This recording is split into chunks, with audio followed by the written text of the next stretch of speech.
Cornerman Radio with Barzini and Boxingeye. Daniel Jacobs versus Luis Aries, November 11th on HBO. What's your take on it?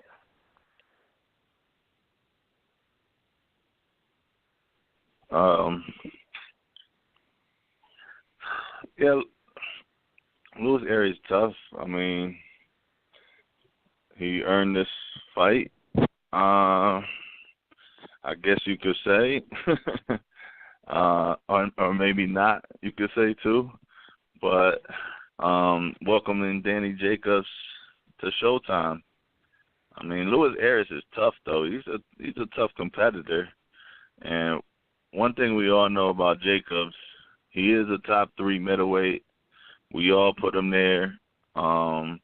He could beat Canelo stylistically. He matched up well with Golovkin, but he's been dropped in a lot of fights. You know, we know his chance, so you never know with Danny. That's the thing going with Danny. It's hard to predict, like, any fight. Like, if Danny ever fought Lemieux, it'd be like, I can't really predict that fight. Because if Danny, you just never know what Danny could get caught. You know, if he didn't have a chin issue, you could consistently pick him to win at middleweight. And you still can consistently pick him to win, but that's always in the back of your head. So, and that's what Aries brings to the table. He brings toughness, grit, and he's going to be looking to, he knows that he's not going to win a decision, so he's going to be going in there for the KO. I'm still going to ride with Danny. But like I said, that's always there with Danny.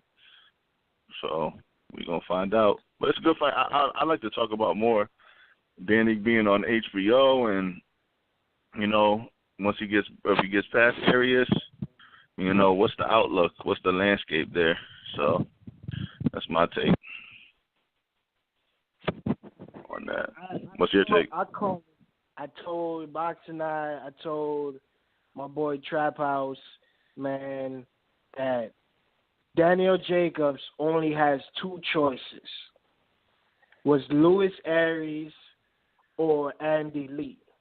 And I knew this fight, I knew it was going to happen, man, because nobody, the David Lemieux, the Billy Joe Saunders, the Canelo Alvarez, and he got his chance against Triple G.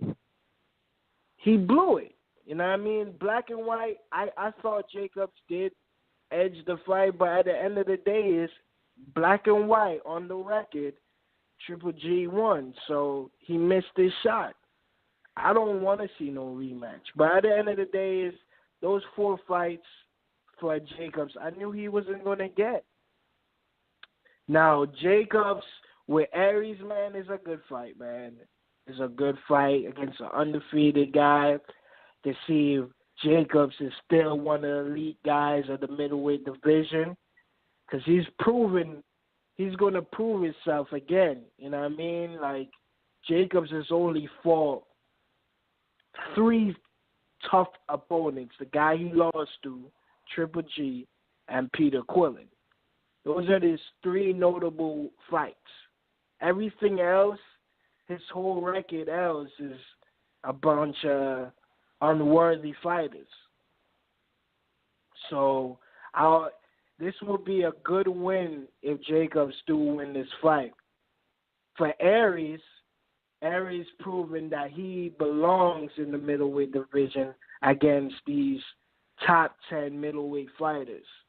So it's pretty interesting how this fight gonna play out, man.